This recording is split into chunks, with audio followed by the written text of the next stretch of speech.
a couple of minutes for these precise questions for each presentation, but the idea is to save time for the debate at the end. Okay. So we have now a presentation from Javier Monclús C and Carmen Díez Medina from the University of Zaragoza. And you have 20 minutes, and please go. Okay, thank you. Good morning, everybody. Has been working, the last decades, working hard on an issue that we'd like to share with you, which is the processes and planning of peri-urban landscapes in Spanish cities, and specifically the role of urban planning, environmental planning, and landscape urbanism. Our focus is on the role of urban planning in this presentation, this paper. It's a broad field, there are many dimensions, but this is our focus. So, let's start by just clarifying a little the differences between the two key concepts, urbanization and peri-urban growth. On the left of the slide, you can see the poster of our recent exhibition in Barcelona now. It's entitled Suburbia Building the American Dream. I think this explains well the concept of suburbanization. It refers to the spread of residential areas into the outskirts of cities. Typically, this expansion features low-density housing, single-family houses, all these suburbia, this is the concept of suburbia. The image below is a typical suburb in Barcelona, echoing this that American model. So a small suburb in Barcelona. On the right, instead, you can see an example of peri-urbanization, also in Barcelona. And this shows how peri-urbanization is a different story. Peri-urbanization relates to the processes of scattered and dispersive urban growth that create hybrid landscapes of fragmented mixed urban and rural characteristics. So these peri-urbanization processes align well with the situation in many European cities and also in Spanish cities. These areas in Europe now cover almost as much surface as urban areas, but they are growing at a much faster rate. Taking all this into consideration, we have launched this special issue of our journal SARC devoted to peri-urban landscapes. So the central question here we aim to address is double. On one hand, to what extent have these peri-urban areas been truly and effectively planned? And on the other, what impact do these plans have on both exceptional and ordinary landscapes? So there are a lot of studies, research, and publications in the academic world on peri-urbanization, especially with French geographers in the 1970s. The word comes from the French word peri-urbanisation, peri-urbanization. So in English, what is the same? There are a lot of these studies, but there is also a growing focus, the next one, on the ordinary landscapes, not the exceptional landscape, but ordinary landscape. For example, in the European Union, there are a lot of studies, but this says the European Landscape Convention is an agreement signed by all the members of the European Union. They address both exceptional and degraded landscapes, promoting the upgrading. So, framework spans on natural, rural, urban, and peri-urban landscapes, aim to protect, manage, and plan all these types of environments. Just if we see some diagrams, which I think capture in the first in an intuitive way, and then in a more scientific, academic, and disciplinary way. The first one, you'll see that this famous, it's a very famous diagram by the British architect Eric Price, I think it illustrates very well this evolution of cities with this metaphor. The hard-boiled egg first with its hard shell, which was the city wall of the European cities, symbolized the compact historic city. The next one is the fried egg. The fried egg represents the urban sprawl of the industrial era. And the third one, the scramble metaphor, reflects today decentralized and dispersed urban landscape. So this is how our scrambled cities emerge from this almost inevitable rise of peri-urban processes. So in modern planning culture and modern planning tradition, we find a lot of scientific diagrams, we can say.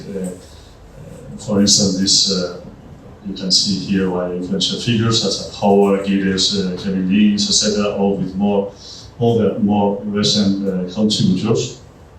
All of them have sought to address the dynamic interaction between the city and the natural world. Concepts like the green infrastructure containment diagrams reflect this effort to integrate urban environments with natural and rural landscape. Peter Hall summed this up critically, stating this: there are just a few key ideas in 20th century planning which we eco and recycle and reconnect. So to tackle the complexities of urbanization, there are a lot of studies, also the scientific studies like this one, Plurel, is called Peri-Urban Land Use Relationships. It's an initiative aimed to explore the interaction and strategies for sustainable land use across urban, peri-urban, and rural regions.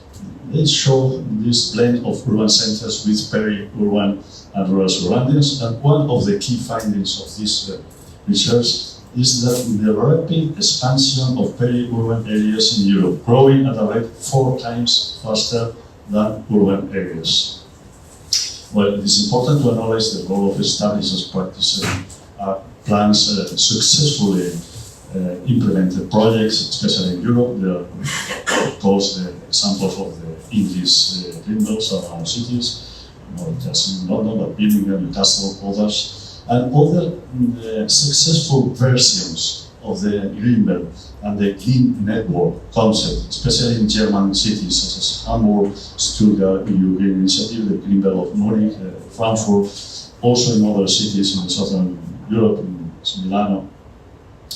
And in Spain, we can refer to the case of this medium-sized city for is Vitoria for European standards, of course, not Chinese standards. It's just 200,000 inhabitants, which was designated European Green Capital in 2012 because of the successful green belt and the network. Over the past 25 years, this city, Vitoria, was evolved from a traditional green belt model to a sophisticated, much more sophisticated green network. And in the Spanish cities, we have seen a sort of explosive peri-urbanization processes driven by expansive urban growth cycles beginning in the 1970s up until the real estate bubble burst in 2008. This rapid expansion has led to the occupation of rural land, extending urban footprints considerably.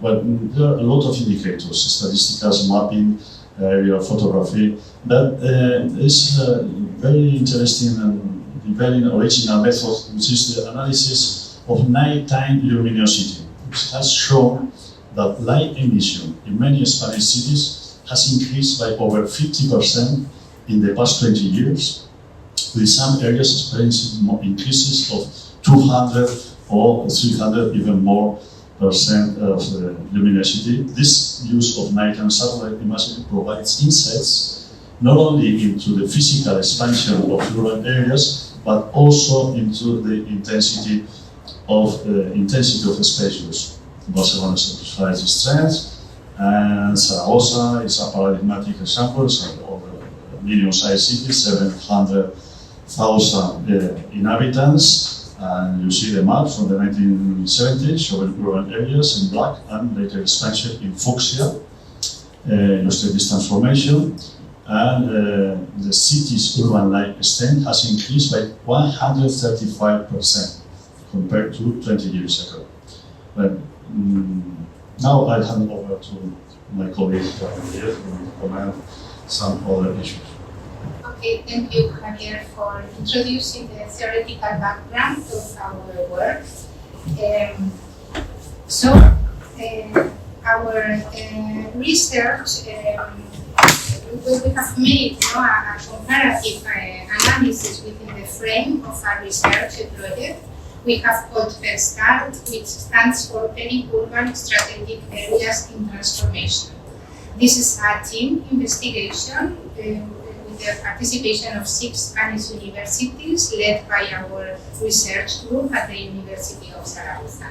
Our research faces different aspects of peri-urban processes in a span time of 50 years. But here, we analyze the planning efforts on controlling peri-urban growth, encompassing traditional urban planning alongside a variety of strategies and instruments. These include urban and territorial guidelines, urban plans, land and public space projects, and different tools from landscape and environmental planning, such as park systems, flood control measures, and conservation initiatives. Each city develops unique policies rooted in local traditions and impacting peri-urban areas differently, although they are all influenced by concepts from the European Landscape Convention and infrastructure. I'm going to give you a brief overview of the main planning strategies developed in each of these 6 Spanish cities. Starting with Madrid, it offers one of the most interesting examples of relative continuity in green belt thinking. The post-war general urban plan already included green belts, obviously influenced by Abercrombie's Plan of London. In the last years, we have assisted to a sort of updated version of green belt strategy. The last proposal is called Arco Verde, or Green Wall, where the green belt has been transformed into an open space system in the metropolitan area. Of course, specific actions are being developed to translate urbanism projects, such as the well-known Bosque Metropolitano, the Metropolitan Forest, or other projects that try to articulate the links between the Mazanares River and peri-urban areas. Barcelona has adopted a vision, maybe, let's say, more strategic and regenerative with the new Metropolitan Urban Master Plan. And this plan pays significant attention to the environmental dimension and to urban ecosystems. Besides this, several landscape and public space projects have been developed, completing the cascade of interventions at all scales in Barcelona's peri-urban territorial mosaic. Valencia stands out for the innovation of its most territorial action plan, and the aim of this plan is to enhance the value of the landscape of the huerta, the orchard. Like in Madrid or Barcelona, we find some important landscape projects, such as the Tuya Source Park, for example, and all these measures are included in the Valencia Green and Biodiversity Plan.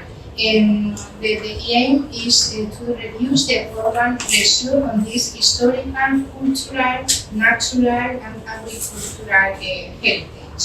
In other cities, such as Zaragoza, offer an example of relative continuity also in green belt thinking, as in Madrid, the River proposal was ready in a post-war urban general plan, and in the last decades, like in Madrid, Zaragoza has been networking and strengthening the open spaces and green corridor systems. In this line is the Ebro Riverside project or the new green infrastructure master plan that include general strategies and sectoral plans affecting peri-urban areas. In the case of the Alicante metropolitan area, the starting point is again the concept of green infrastructure, But in this case, we are dealing with significant historical heritage in border areas, meaning the medieval torres, towers in Alicante, and the Palmeral palm grove in Elche, this one being declared a World Heritage Site. But even if some landscape programs in border areas have been planned, the urban planning decisions of the last few years have not been effective. Valladolid is trying to leapfrog from urban to metropolitan planning, a system of green belts which interact with a network of soft itineraries is defined in spatial planning guidelines for Valladolid and its surroundings. But in this case, despite the several plans developed and proposed, the difficulties to guarantee a change of perspectives that consolidates the eco-cultural value of these peri-urban spaces only through this type of planning instrument are evident. So in these 6 cities, we have found not only traditional and urban planning to deal with peri-urban landscapes, but also more recent instruments, strategies, and specific actions.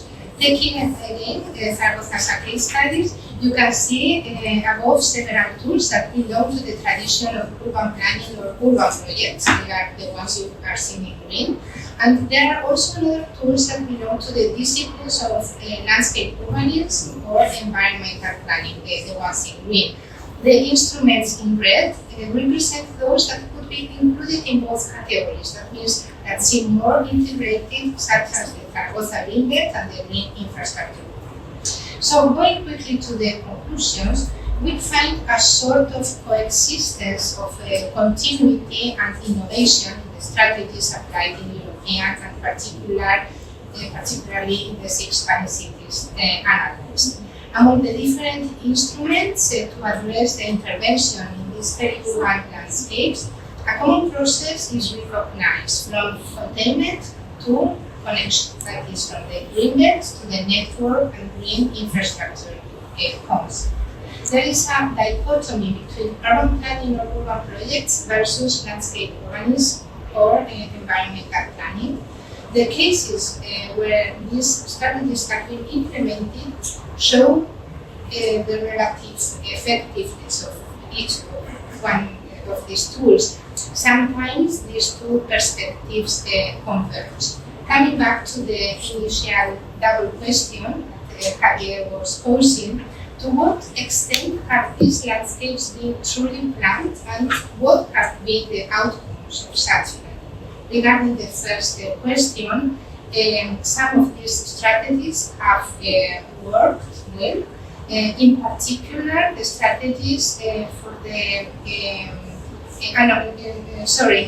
the first question, all those peri-urban landscapes have been planned in one way or in another, but in different planning tools, so lack of planning is not the problem. Concerning the second question, some of these strategies have worked well. In particular, the strategies for the protection of natural, unique and exceptional sites in these peri-urban areas. However, the results of the application of regulatory land use tools are still very poor in ordinary landscapes, such as those on the peri-urban areas where sectoral interventions continue to dominate. And when there is integration in the tools and strategies, the outcomes are better. So, to sum up, more integration, more sensibilization from the eco-cultural value of these ordinary peri-urban areas, or of these peri-urban areas, the ordinary ones and not the exceptional ones, is needed. So, thank you very much for listening.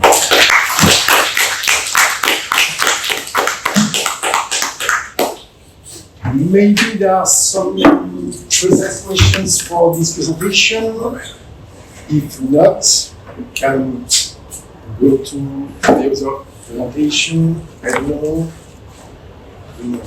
So we can preserve time for debate. So the idea is now to switch for the presentation online. Okay. So, let's wait. You're listening me? Yes. Yeah? So,